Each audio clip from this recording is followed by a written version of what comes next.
Sobre o brilho da lua, quero te namorar. Na noite de lua cheia, minha sereia, minha sereia.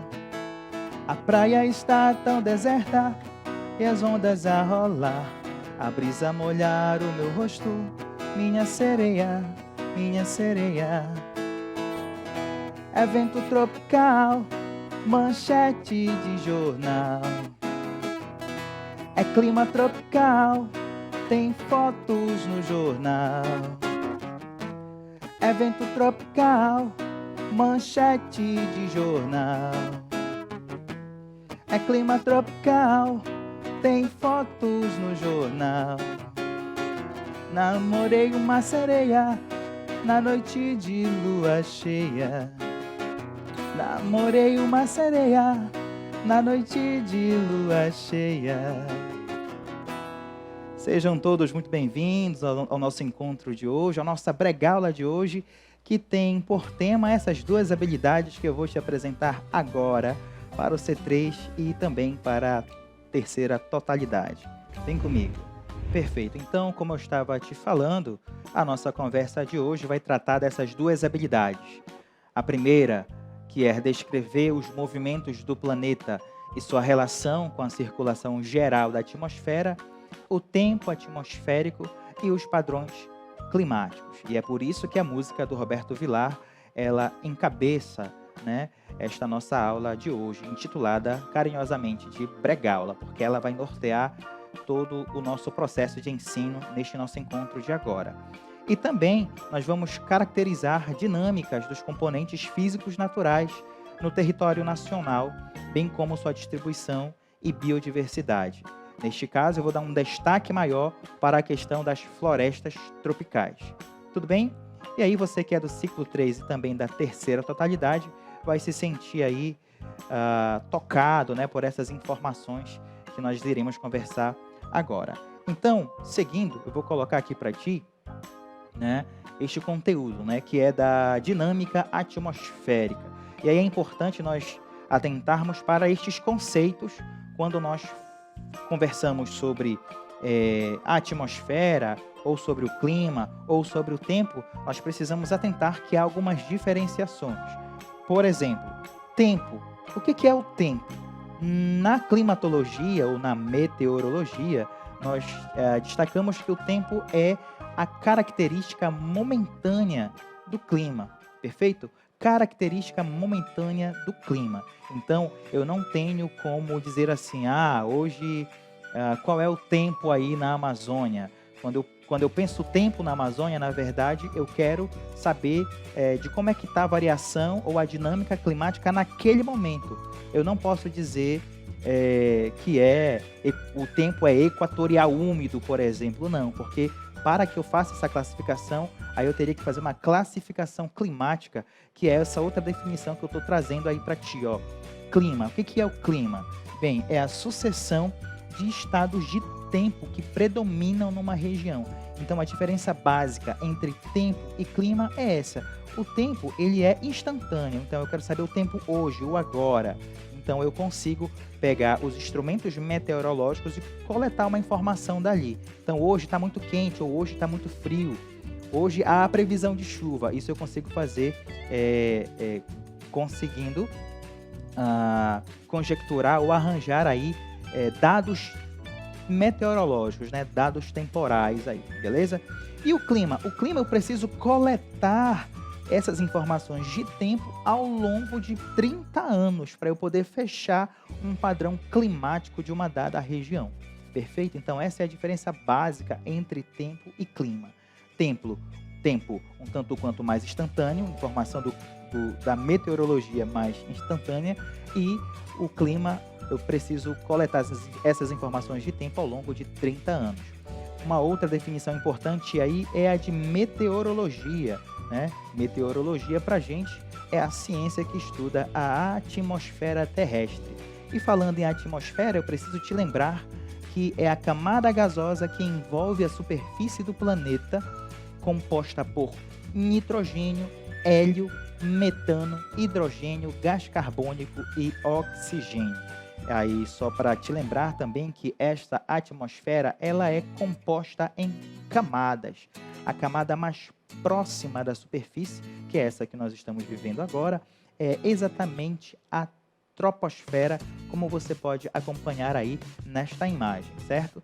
Logo, na superfície você tem a troposfera e em cima da troposfera, você tem acima dos 12 quilômetros, você vai ter então a estratosfera.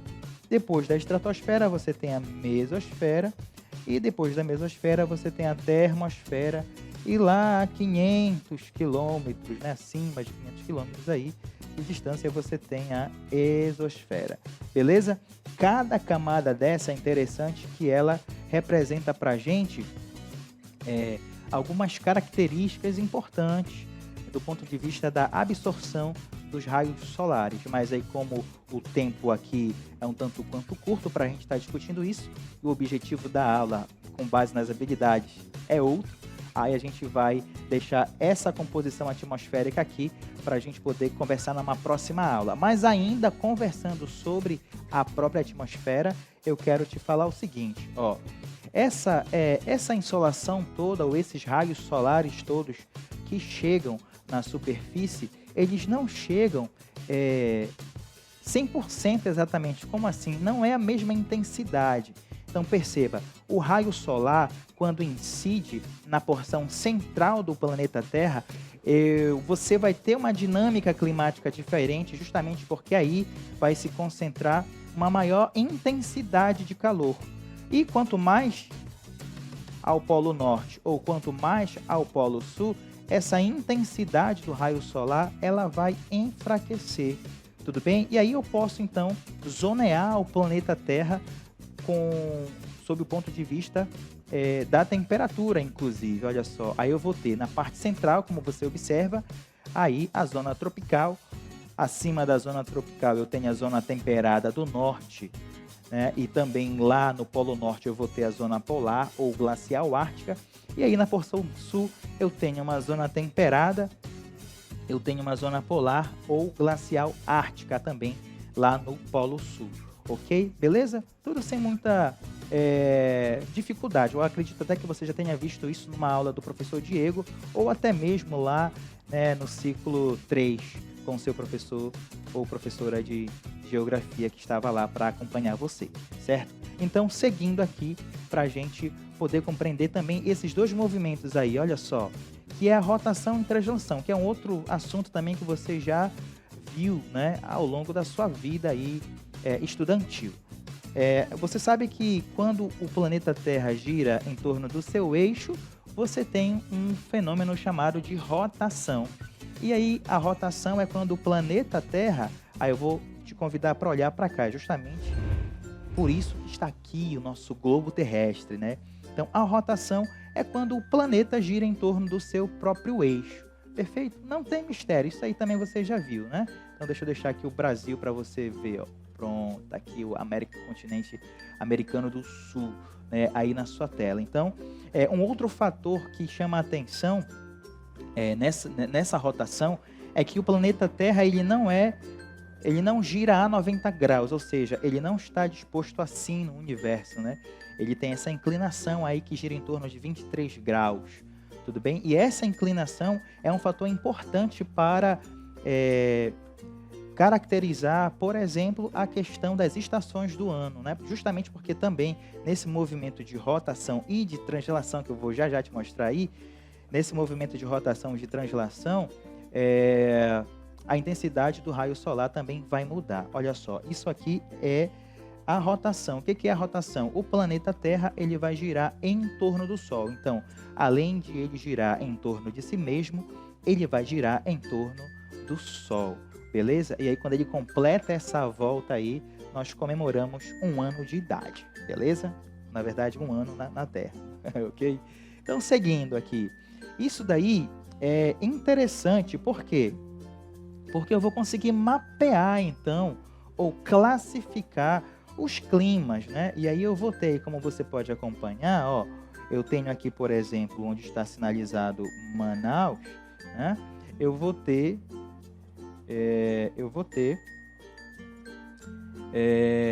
um determinado tipo de clima, né? Clima, aquela conferência dos tempos ao longo de 30 anos. Então eu tenho aqui um clima denominado de clima equatorial. Faltou um T bem ali, mas é equatorial, tudo bem? Beleza? E aí, olha só o que o Roberto está falando para a gente, né? Clima tropical, manchete de jornal. Ele está se referindo a um outro tipo climático predominante também no planeta Terra, né? Que está bastante colado aqui com o nosso clima, então, equatorial, beleza? O clima equatorial, se você for acompanhar, ele acompanha basicamente a linha do Equador, né? A linha do Equador aqui, então, cortando aí o planeta Terra ao meio, você vai ter aí, então, o hemisfério norte e o hemisfério sul, e aí ao longo do Equador você vai ter essa característica climática, né, do clima equatorial. E logo abaixo você tem aí a questão do clima tropical, isso pensando em Brasil. Tudo bem? Beleza? Então a gente consegue classificar isso, zonear isso no mundo inteiro. Perfeito? Então, para que essa classificação possa existir, existe o que nós chamamos de elementos do clima, que são o quê? Eu estou apresentando 5 aqui, a meu ver, os mais importantes para a gente entender a dinâmica climática, que é a temperatura, a umidade, a pressão atmosférica, o vento e a precipitação, né? A temperatura é uma escala que afere, ou seja, é uma escala que mede o calor, né? Temperatura é uma escala, perfeito? E essa escala, ela vai medir o calor. O calor é quantidade de energia dentro de um microclima. Ou seja, eu não sei se você já parou para perceber, principalmente aqui em Belém, por exemplo, você está aqui na sua escola, né? E aí começa a chover, vai mudar, né? Muda um pouco a temperatura, então você pode aferir a quantidade de energia que está sendo emanada ali daquele movimento de chuva, por exemplo, do ponto de vista da temperatura. Sendo que essa energia que você calculou ali é diferente de onde não está chovendo, por exemplo. É por isso que nós chamamos de microclima, porque em cada porção da cidade, inclusive, você vai ter microclimas diferenciados, ou seja, a temperatura vai variar aí um pouco. Não é o mesmo, não é exatamente igual o clima em Belém do Pará, ok? Beleza? E aí eu tenho também a umidade. Olha, a umidade é importantíssima, muito importante você entender esse conceito de umidade, que é o quê? A quantidade de vapor d'água suspensa no ar. Grifa isso aí, vou até grifar aqui para ti, para tu poderes também grifar, tá? Umidade, quantidade de vapor d'água suspensa no ar. Isso vai funcionar como um regulador térmico importantíssimo, né? Belém, eu vou já te explicar isso aqui também no decorrer da aula. Belém é uma cidade muito úmida. Por quê? Porque chove muito também, né? São fenômenos atmosféricos que ocorrem para a gente poder também quase que respirar a água, né? Eu te convido, inclusive, a procurar depois dessa aula aqui o quanto é que está medindo aí a umidade relativa do ar, né? A umidade relativa do ar aqui na nossa cidade, certo? Para você perceber que vai esbarrar aí nos 90%, por exemplo.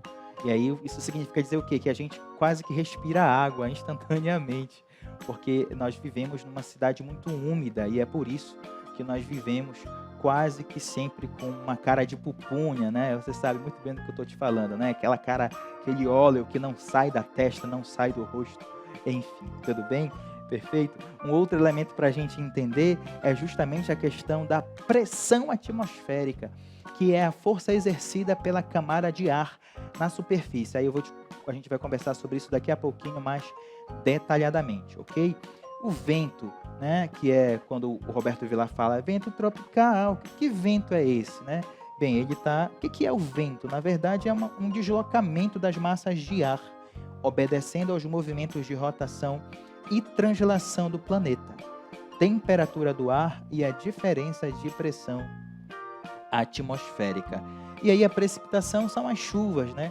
Chuvas de convecção, chuvas de relevo e chuva frontal. Mas aí o assunto de chuva também é para uma próxima bregaula que eu já estou preparando aí para dar para vocês, para ministrar para vocês aí uma aula só de chuva, né? emprestando uma canção aí da nossa artista local chamada Gabi Amarantos, beleza? Mas aí deixa eu te mostrar o que a gente vai entender então enquanto pressão. Olha, presta atenção na pressão. O que é essa pressão? Vou fazer uma relação aqui para ti sobre a pressão atmosférica que eu acabei de conceituar e os ventos. Então, olha, essa parte aqui também ela é interessantíssima. Por quê? Primeiro, para a definição de pressão, vou grifar aqui para ti a alta pressão. Ó, pressão. Quando é que eu tenho uma alta pressão? Primeiro você tem que entender que toda essa coluna de ar que está descendo, tá? Tanto essa coluna de ar que está descendo, quanto essa aqui que está subindo, né? E eu preciso te classificar como pressão. O que é a pressão? É a coluna de ar, é o quanto que essa coluna de ar faz força na superfície, perfeito? Mas por que, professor, que uma está descendo, a outra está subindo? Aí é esse fenômeno que tu precisas prestar atenção. Por quê? Quando você entende o que é uma alta pressão e o que é uma baixa pressão, do ponto de vista da dinâmica climática, você vai entender a origem dos ventos. A origem dos ventos. Olha aí que legal. Né? Por que venta tanto quando vai chover? Olha, interessantíssimo isso.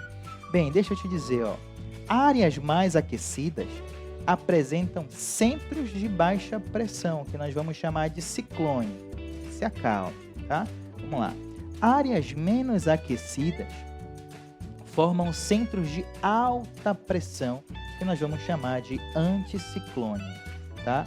Bem, a regra basicamente é essa. Se aumenta a temperatura, baixa a pressão. Se diminui a temperatura, aumenta a pressão. Que pressão? A pressão atmosférica, principalmente por causa da existência do próprio ar, né? Lembra que a atmosfera, ela não é somente o oxigênio, ela tem outros gases, né? E também não é somente o vapor d'água, né? Ela é essa composição de gases que vai formar a atmosfera em si. Então, a ausência de umidade, por exemplo, vai fazer com que esta área que não tem umidade, ela vire uma área de alta pressão, certo? Por quê? Porque o calor vai ser um tanto quanto mais intenso e aí você vai ter essa questão dos elementos, então, tentando encontrar um espaço para poder, dos elementos atmosféricos, para poder encontrar um novo espaço para se deslocar. Por isso que também se formam as massas de ar, né? A gente vê no jornal as massas de ar, então, essa massa de ar se desloca de uma zona de alta pressão para uma zona de baixa pressão, que é esse desenho que tu tá vendo aí, ó. O que você tá vendo aí na imagem? Você tá vendo uma área de alta pressão dando origem, né, a um deslocamento de ar, então, para uma zona de baixa pressão. Essa seta vermelha aí funciona como um vento, né? E aí, por que venta tanto? Porque você tá tendo esse deslocamento de ar de uma área de alta pressão para uma área de baixa pressão. E aí você tem a formação dos ciclones nas áreas de baixa pressão, que são as chamadas tempestades tropicais, formadas em centros de baixa pressão. Tudo bem? E os anticiclones são centros de alta pressão. Beleza? Então, isso também permite à meteorologia fazer um mapeamento dessas áreas. E aí você vai ter... Aliás, antes do mapeamento, eu lembrei do Roberto Vilar de novo. Vamos voltar lá no Roberto Vilar. Na verdade, é só para te dizer essa cena aqui. Olha aí, ó. Tá vendo? Quando o Roberto Vilar te fala nas brisas. Que brisa é essa? Na verdade, é o seguinte, né? A regra é essa aqui, ó, no seu canto, né? Esquerdo aí, superior, ó. Eu tenho aqui areia quente, ok? Na parte da manhã, então, eu tenho uma areia quente na praia, né? E a água fria. Como a temperatura aqui na areia aumenta bastante, tudo que é quente, né, o fluido quente, ele tende a subir, né? Então, isso que vai acontecer com os gases. Ele vai tender a subir. Então, o deslocamento do vento é nesse sentido, ó, da água para a terra, né? Então, o deslocamento do vento é nesse sentido, ok? Então, ar frio, ele sempre vai empurrar o ar que está mais quente. É essa que é a lógica da zona de alta e de baixa pressão. Beleza? Então, à noite, essa relação vai inverter. Ora, por que à noite essa relação vai inverter? Porque a areia, ela vai esfriar mais rápido. Então, o ar em cima da areia vai estar mais frio. Então, como o ar mais frio empurra o ar mais quente, então você vai ter essa dinâmica aqui lá na praia, né? Quando você estiver aí na beira da praia, você vai acompanhar esse movimento. Que movimento? Do vento. De manhã, enquanto há sol, você tem esse deslocamento do ar aí, da água para o continente, né? Para a porção terrestre. E à noite essa relação vai inverter. E aí eu tô te fazendo uma pergunta só para você lembrar aí do Roberto Vilar. Olha só, o que está aí na tua tela agora? Acompanha, ó. Nesse sentido, o nosso artista Roberto Vilar teve o seu rosto molhado por qual tipo de brisa? Tchan, tchan, tchan, tchan. Na letra da música ele fala que ele está à noite na praia, né? Então a brisa que molhou aí o rosto dele, né? Que teve o contato ali com seu rosto, foi a brisa terrestre.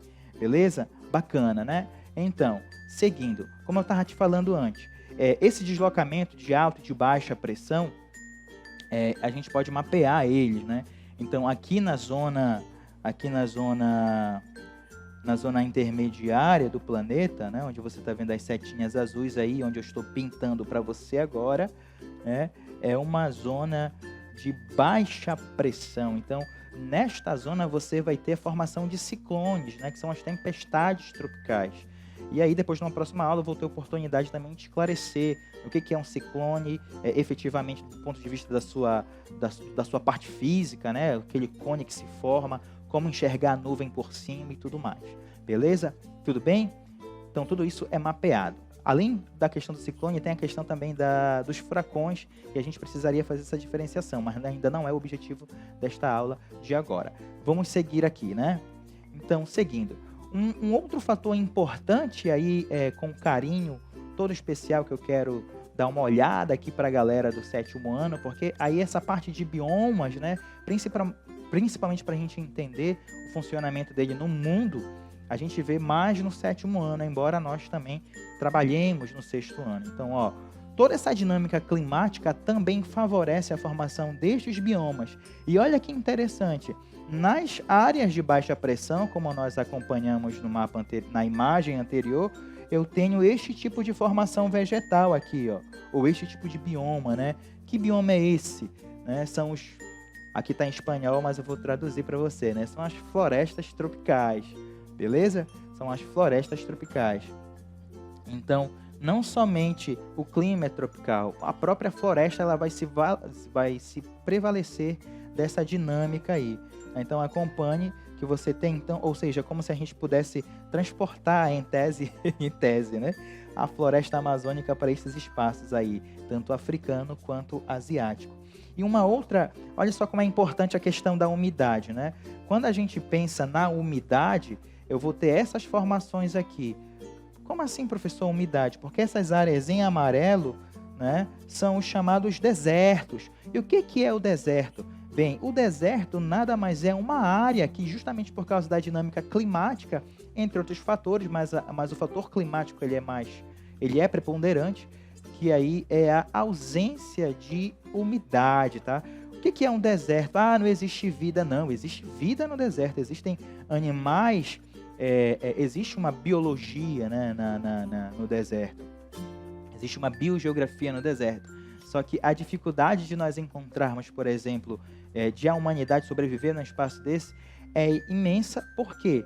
Porque não tem umidade. Aí, sem umidade, a regulação térmica fica completamente insustentável. E aí você tem a formação dos desertos. Ora, se não tem umidade, dificilmente eu vou ter água, que é o que acontece com os desertos. E aí, sem água, eu dificulto e muito a sobrevivência humana. Na verdade, sobrevivência de qualquer ser vivo.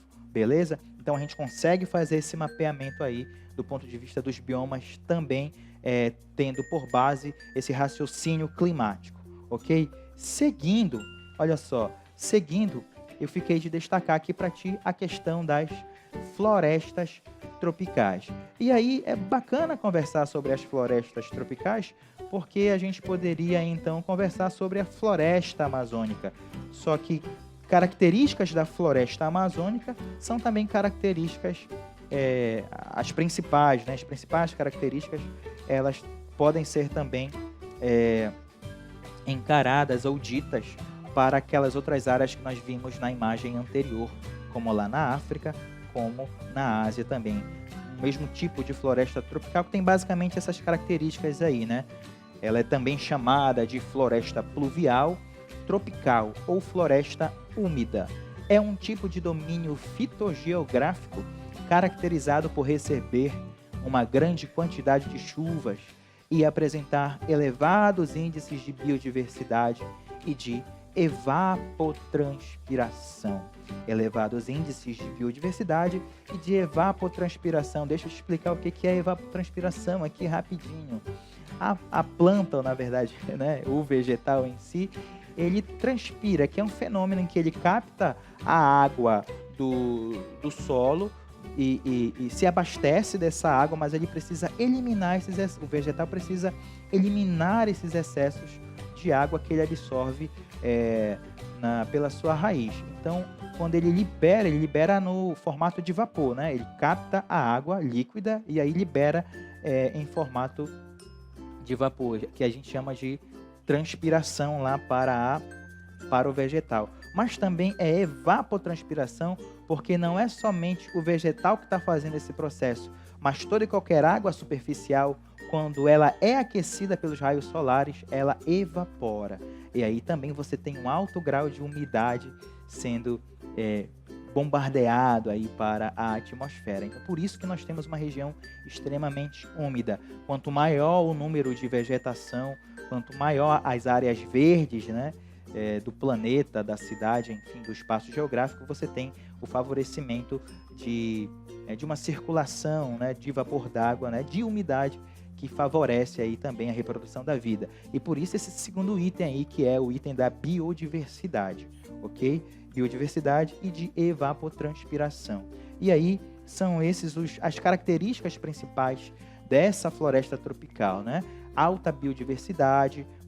Por que há uma alta biodiversidade? Ora, porque os animais, tendo esse equilíbrio térmico, eles não vão precisar se adaptar ao frio, por exemplo, ou a um extremo calor, como é no caso dos desertos, tá? Então, vai favorecer aí uma reprodutividade alta de todos os organismos vivos, entre eles os animais e os vegetais, beleza? Você tem uma floresta densa, ou seja, uma alta reprodutividade dos vegetais num curto espaço, ou seja, numa área menor.